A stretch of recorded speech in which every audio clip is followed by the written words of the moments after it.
Hello मेरे प्यारे बच्चों, मेरे प्यारे नालायकों, मेरे दुलारे नालायकों। तो चलो आज हम 3 मानक समाकलन को हल करेंगे। और जैसा कि हम आपके लिए हमेशा से एक सरल पद्धति लेकर आते हैं, उसको विस्तृत रूप में समझाते भी हैं कि उसका मूल फलन कहाँ से आ रहा है, उसका मूल क्या है और हम जल्दी से उसे निपटा कैसे सकते हैं। तो आज भी इसी तरीके से हमारा प्रश्न है। जैसे हमें पहला हमारा जो समाकल है वो हमें मिला हुआ है इंटीग्रेशन अंडर रूट ए square minus x square d x. बड़ा छोटा सा समाकलन है देखने में, लेकिन इसकी जो तादाद है, इसकी जो औकात है वो काफ़ी गंभीर है। ठीक है, तो हम अपने सिस्टम के अनुसार जैसे करते हैं, त्रिकोणमिति से सबसे आसान तरीका होता है। इसका 2 बेनिफिट होता है आपके पास। एक तो आप त्रिकोणमिति में महारत हासिल करते हैं और दूसरा आप समाकलन को आसानी से कर सकते हैं बिना किसी फॉर्मूले को याद रखे हुए। ठीक है, तो आइए त्रिकोणमिति विधि से इसे हम समझते हैं। तो यहाँ पे समाकलन करने से पहले ये कर्णी वर्णी का बवाल हमें हटाना होगा। तो यक्स बराबर हम मान लेते हैं ए साइन थीटा। जैसा कि मैंने आपको हमेशा से बताया है कि अगर यहाँ नेगेटिव में चर हमारा वर्ग है तो साइन में लेंगे या कॉस में लेंगे, अगर प्लस में हमारा चर वर्ग है तो टेन में लेंगे। तो डी एक्स इक्वल हो जाएगा ए कॉस थीटा डी थीटा। अब यहाँ पे ये जो वैल्यू आई, इस वैल्यू को यहाँ पे हम पुट करेंगे और ये हो जाएगा अंडर रूट ए स्क्वायर माइनस ए स्क्वायर साइन स्क्वायर थीटा और यहाँ पर हो जाएगा इनटू ए कॉस थीटा डी थीटा। अब हम यहां पर क्या करेंगे, ए कॉमन लेंगे और एक ये मिलाएंगे तो यहां पे आएगा हमारा ए स्क्वायर। ठीक है, थोड़ा बड़ा सा लिख लेते हैं ए स्क्वायर और यहां पे हो गया under root 1 minus sine square theta into cos theta D theta. अब ये हो गया a square integration 1 minus sine square theta किस में बदल जाएगा, कॉस स्क्वायर थीटा में, और कहां पे, अंडर रूट में, और यहां पे हो गया कॉस थीटा डी थीटा। अब देखिए कॉस स्क्वायर थीटा का वर्गमूल निकलेगा और वो वर्गमूल आएगा कॉस थीटा के फॉर्म में, और कॉस थीटा का कॉस थीटा में गुणा होगा तो हो जाएगा a square cos square theta D theta. अब हम अपने गंतव्य तक पहुंच गए। जो इसका हल हमें निकालना था वो हम निकाल चुके हैं। अब यहाँ पे चूंकि हम cos 2 थीटा बराबर, हमेशा आपको बताया गया है कि स्क्वायर के लिए आपके पास कोई समाकल नहीं है, तो cos स्क्वायर थीटा माइनस 1 और एक इधर लाएंगे तो ये हो जाएगा cos 2 थीटा प्लस 1 और 2 से इसको भाग दे दें तो बराबर हो गया cos स्क्वायर थीटा। इस फंक्शन को आप बहुत बार समझे होंगे तो यहाँ पे रख देते हैं। तो वैल्यू हो गई हमारी ए स्क्वायर और यहाँ पे हो गया cos 2 theta plus 1 by 2 into D theta. अब इसको आगे करते हैं। तो आगे करते समय हम यहां पे लेंगे ए स्क्वायर और cos 2 थीटा बाई 2 को बाहर कर देंगे, बड़ा सा ब्रैकेट लेंगे, integration cos 2 theta D theta, cos 2 theta D theta plus integration D theta. यहां एक प्रॉब्लम आपको आती है वैल्यू रखने की। यहां हम देखते हैं कि आप लोग थोड़ा सा परेशान होते हैं, a बाई 2। अब cos 2 थीटा का हो गया sin 2 थीटा बाई 2, ये समाकलन इसका आ गया, प्लस डी थीटा का थीटा आ गया। ठीक है, अब यहां पर आप समाकल कर चुके, cos 2 थीटा का sin 2 थीटा बाई 2 हो गया और डी थीटा का थीटा हो गया। तो भैया अब यहां पे sin 2 थीटा की आपको वैल्यू निकालनी पड़ेगी। ठीक है, अब इस क्वेश्चन को यहीं पे रोक के पहले वैल्यू निकालेंगे। तो देखो a साइन थीटा बराबर x है। अब यहां लिखेंगे चूंकि a साइन थीटा बराबर x, तो साइन थीटा बराबर, ये आपका सबसे अहम पड़ाव है, यहीं आप कंफ्यूज होते हैं।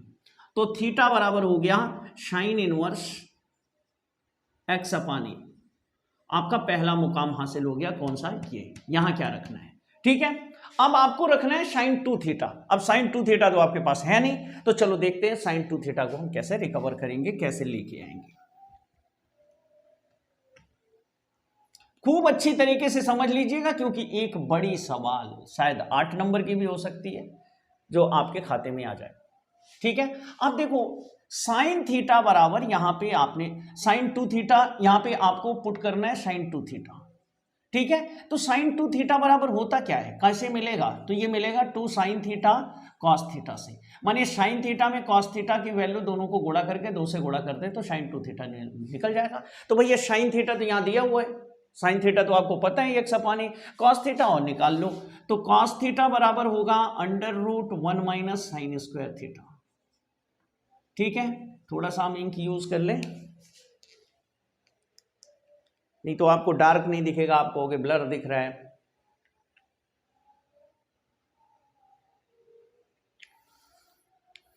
जिंदगी में शिक्षा से बढ़ के कुछ नहीं है, ये तो अपनी जगह सत्य है, चाहे आप इससे जितना भी भाग लो, लेकिन इस सत्य से आप इनकार नहीं कर सकते। अब ये आपकी वैल्यू जो है वो हो जाएगी √1 माइनस, अब साइन स्क्वायर थीटा की जगह आप रख सकते हैं x स्क्वायर अपान ए स्क्वायर। अब जब आप इसे सॉल्व करेंगे तो ये हो जाएगा a square minus x square upon a, इसको रूट से बाहर रखते हैं और इसे इस तरीके से, ये वैल्यू किसकी हो गई, कॉस थीटा की।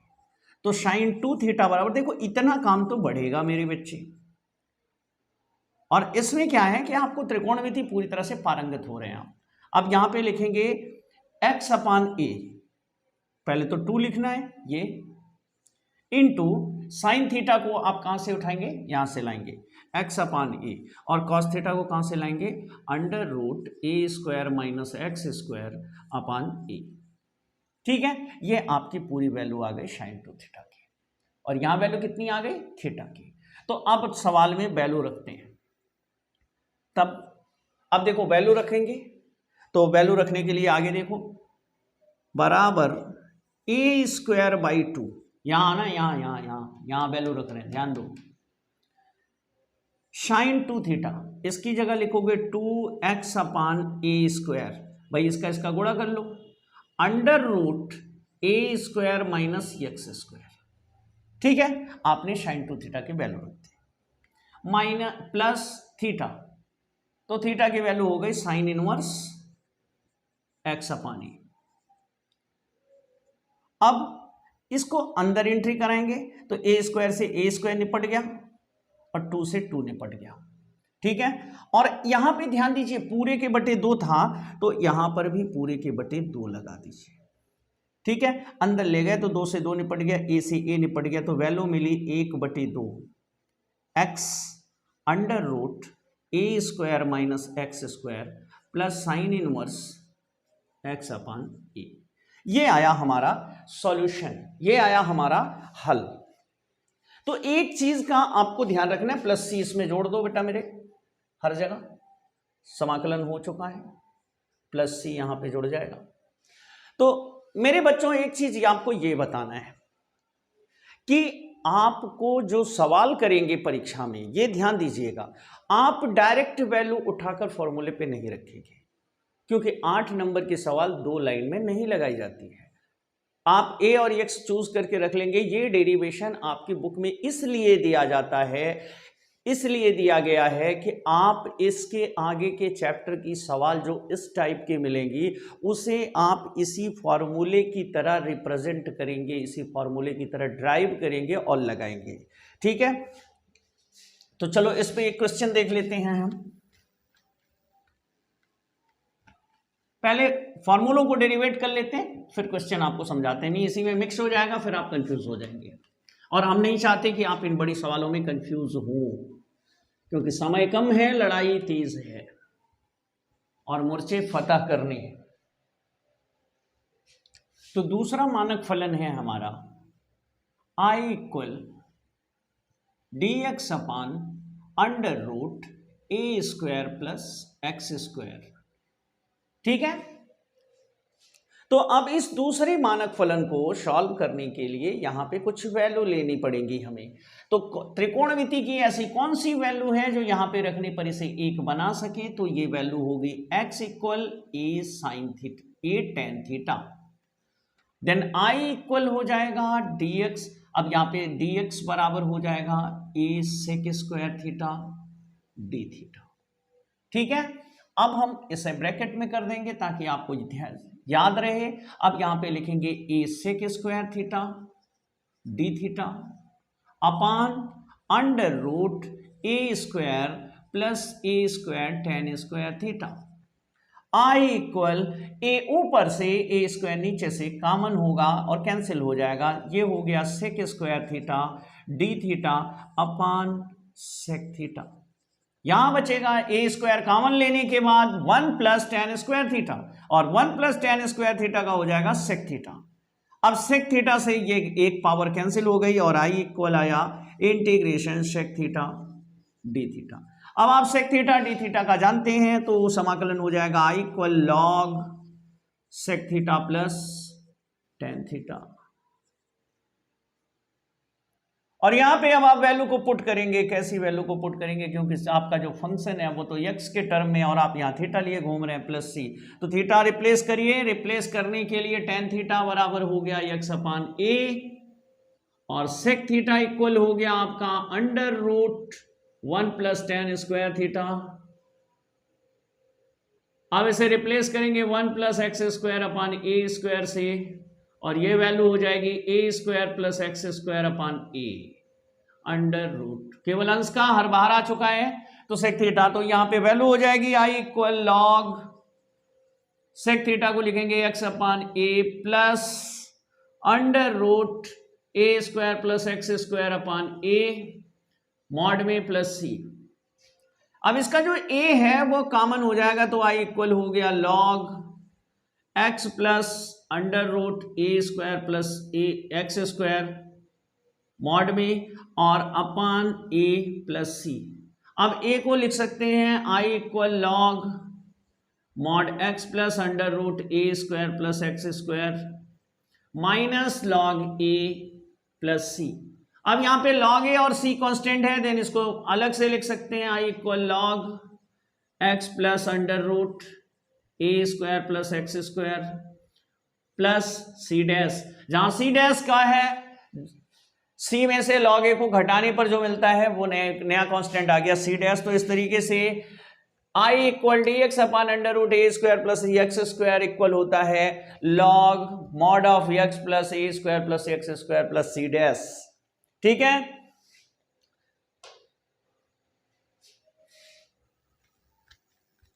बेहद महत्वपूर्ण समाकलन है ये।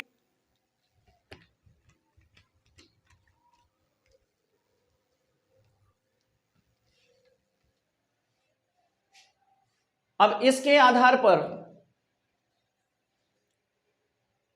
हमें आगे वाले 3 मानक करने हैं। ये बीच के हैं जिनको आपको समझना है कि इनकी वैल्यू क्या होती है, क्योंकि हम डायरेक्ट पुट करेंगे इन वैल्यूज को। ठीक है, अगला समाकलन है हमारा dx upon integration dx upon under root x square minus ए स्क्वायर। ठीक है, अब इसको यूज करेंगे तो यहां पे x की ऐसी वैल्यू लेनी चाहिए जो इसे एक पद का कर सके। तो x इक्वल सेक थीटा, तो dx equal a sec theta tan theta D theta. अब यहां पे वैल्यू लेंगे i equal integration a sec theta tan theta D theta upon under root A square sec square theta minus A square. I equal A common होगा, A से ए cancel हो जाएगा, ये हो गया sec theta tan theta upon sec square theta minus 1 मतलब tan theta और यहां पे हो गया डी थीटा। टेन थीटा से टेन थीटा कैंसिल हो गया, I equal sec theta D theta. अब इसका करोगे समाकल तो वही होगा log sec theta plus tan theta plus c. अब वैल्यू चेंज होके आएगी थोड़ी सी, बस इतनी रहेगी। अब यहां सेक थीटा बराबर है एक्स अपान ए, तो टेन थीटा की वैल्यू हो जाएगी sec square theta minus 1 under root में तो ये हो गया एक्स स्क्वायर अपान ए स्क्वायर माइनस 1 अंडर रूट में, ये एक्स स्क्वायर माइनस ए स्क्वायर अपान ए अंडर रूट में। अब आपको वैल्यू मिल गई, अब यहां पे रखना है आपको। तो आई इक्वल हो गया लॉग, अब भाई सेक थीटा तो हो गया x upon a plus under root x square minus A square upon a plus c. अब सेम पिछले क्वेश्चन जैसा हो जाएगा ये, I equal log x plus under root x square minus A square upon a plus c, ये mod में। I equal log x plus under root x square minus A square mod में minus log a plus c. अब यहां पे सी में से log a constant है, ये घट जाएगा और घट करके आ जाएगा x plus under root x square minus ए स्क्वायर और प्लस सी डैश, ये घटने के बाद की वैल्यू है। तो ये जो दो समाकल अभी आपने किए, ये 3 मानक समाकलों में घुसेंगे और वहां पर इतना पूरा नहीं करना है, थोड़ा सा सॉल्व करना है, ठीक है। तो एक मानक समाकल आज आपको मिला है, उसके साथ 2 सपोर्टिंग समाकल हैं, इन्हें आप बखूबी प्रैक्टिस कर लीजिए, क्योंकि नेक्स्ट वीडियो में आपको इसका अगला पार्ट मिलेगा। ये समझिए भाग 1 है, अभी इसका भाग 2 बाकी है।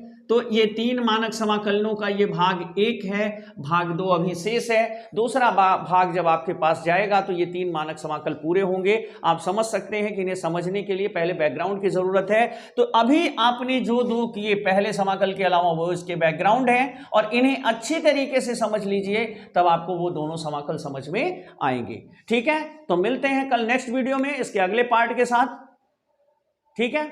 तो पढ़ते रहिए, बढ़ते रहिए।